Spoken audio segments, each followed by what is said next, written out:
नमस्कार। राधे राधे, हर हर महादेव। मैं आपका आचार्य देव।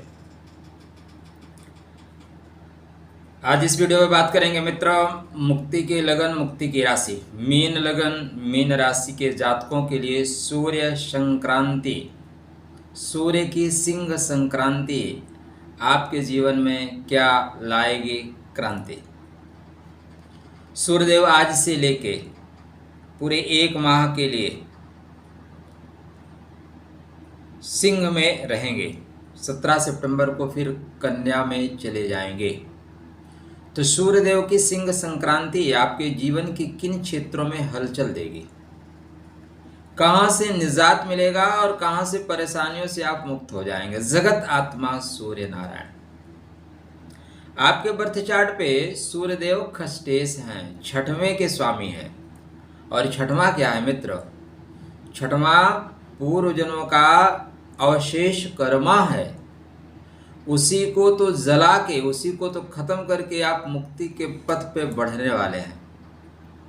तो कैसा रहेगा यह सफर आपका एक माह का? टू द पॉइंट चर्चा आरंभ करें उससे पहले विनम्र अनुरोध आपसे, अभी तक चैनल को सब्सक्राइब नहीं कर रखा है तो क्यों नहीं कर रखा है मित्र, कर लीजिए ना। वीडियो अच्छा लगे तो शेयर करिएगा, नहीं लगे तो छोड़ दीजिएगा। आए हैं तो लाइक और डिसलाइक करके कुछ न कुछ तो जाइए। यूं ही चोरों जैसे आना, चोरों जैसे निकल जाना अच्छी बात तो नहीं है। राधे राधे, जय श्री कृष्णा। तो मुक्ति की लगन, मुक्ति की राशि। गुरु महाराज आपके मुक्त हो चुके हैं आर्द्रा से, शुक्र आपके मुक्त हो चुके हैं आर्द्रा से। बेहतर समय है। हाँ, यद्यपि आप शनि की 7.5 में भी चल रहे हैं, उसका प्रभाव तो रहेगा। अब आप करोड़ों की गाड़ी लेके चलो, लेकिन रोड जैसी है तो स्पीड तो वैसे ही आएगी ना। इसलिए आपको ध्यान देना पड़ेगा कि भैया रोड तो थोड़ी सी दबी दबी चल रही है। सूर्य छठवें में जाएंगे तो कष्टम जो घर होता है वो आपके एनर्जी का होता है, आपके अंदर रोग प्रतिरोधक क्षमता को बढ़ाने का होता है। समाज में कितना आप संघर्ष कर सकते हैं वो आपके संघर्ष की क्षमता को बताता है। और समस्त ग्रह सूर्य नारायण की एनर्जी से चलते हैं।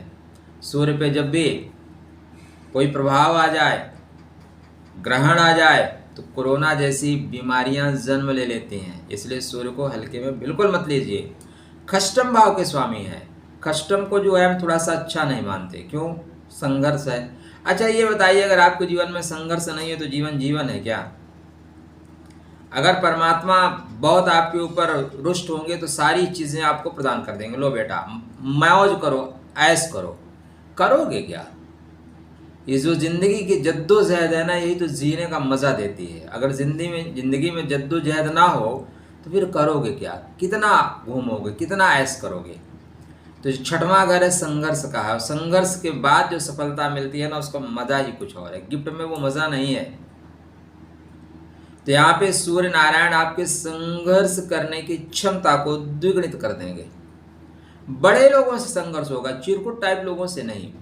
छठवें में सूर्य स्वग्रही हो तो आपसे अगर झगड़ा भी होता है ना, तो यार दुश्मन भी हो ना, तगड़ा होना चाहिए।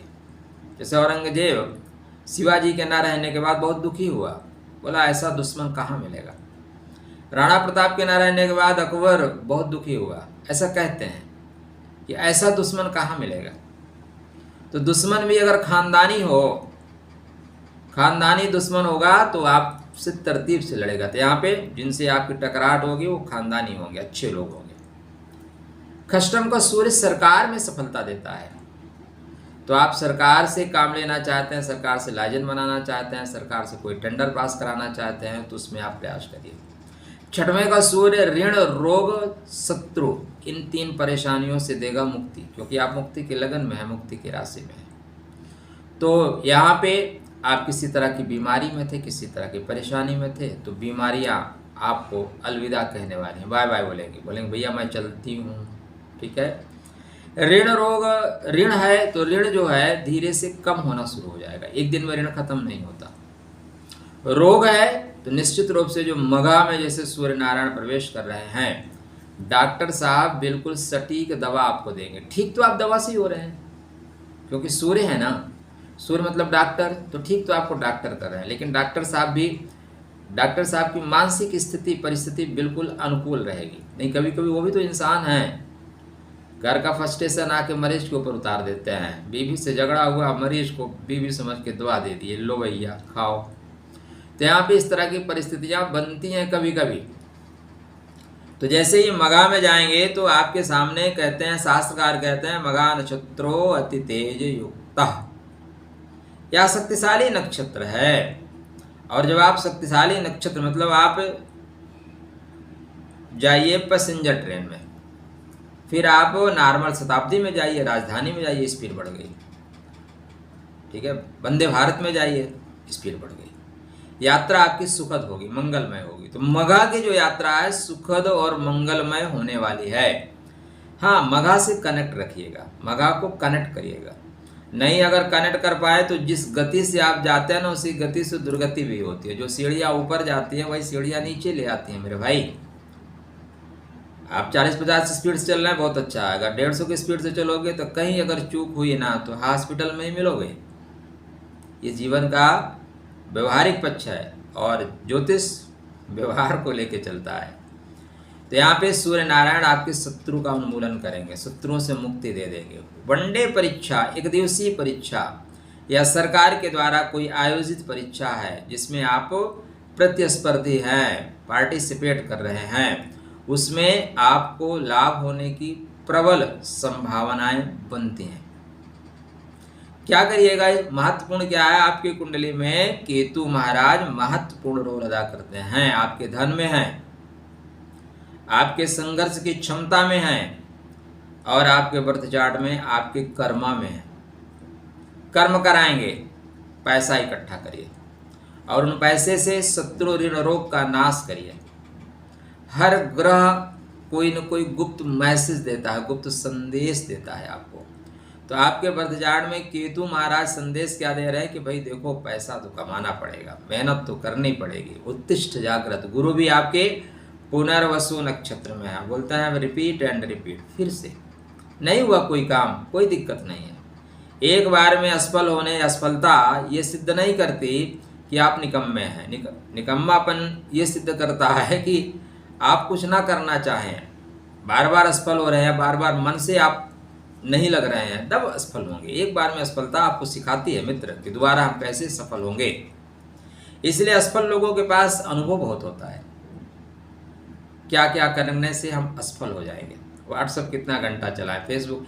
आज की युवा पीढ़ी, मैं नहीं कहता 10% लोग बहुत अच्छे हैं, बहुत टैलेंटेड है, बहुत तैयारी करते हैं, 90% लोग सिर्फ फॉर्म भर देते हैं, जब आएगा तो 1 महीने पहले हम देख लेंगे। इसलिए असफलता मिल रही है। कुछ नया करना नहीं है, सिर्फ IAS बनना है, पढ़ना है नहीं, तो कहाँ से बनोगे मेरे भाई। इसलिए अपने क्षमताओं का आकलन स्वतः करिए, क्योंकि जीवन आपका है, किसी के बाप का नहीं है। तो यहाँ पे मघा में आप शत्रुओं का विनाश करेंगे, आप प्रतिस्पर्धात्मक परीक्षा में सफलता प्राप्त करेंगे। मघा के बाद ये जाएंगे पूर्व फाल्गुनी शुक्र के नक्षत्र में, गुप्त योजनाओं को क्रियान्वित करेंगे। गुप्त रूप से आप काम करिए, जरूरी नहीं है सब चीज़ प्राकट्य कह देना। और उत्तर फाल्गुनी में राधे राधे कर देंगे, शत्रु खत्म, ऋण खत्म, परेशानी खत्म, ठीक है। मामा लोगों से संबंध भी यहाँ खराब हो सकते हैं। आपको सबसे अच्छा लाभ क्या होगा, जो उदर संबंधी कष्ट था, पेट संबंधी कष्ट था, या संतान विरोध में आके खड़ी हो गई थी। जीवन का सबसे बड़ा दुख ये होता है कि आपके संतान जिनके लिए आप सर्वस्व अर्पण करते हैं, समर्पण करते हैं, और वो एक दिन विरोध में आके खड़े हो जाए, आपका वैचारिक विरोध करना शुरू कर दें, बड़ा एक कष्टमय स्थिति होती है। तो श्रेष्ठ अवसर है, उत्तिष्ठ जागृत वरानबोधत, उठिए जागिए, सफलता की ओर बढ़िए। यह समय आपके लिए बहुत अनुकूल है। सूर्य नारायण को प्रतिदिन जल देना, पितरों के निमित्त एक दीपक जला के चलना, आपको परमात्मा बेहतर करेंगे, शुभ करेंगे, मंगल करेंगे। राधे राधे, जय श्री कृष्ण।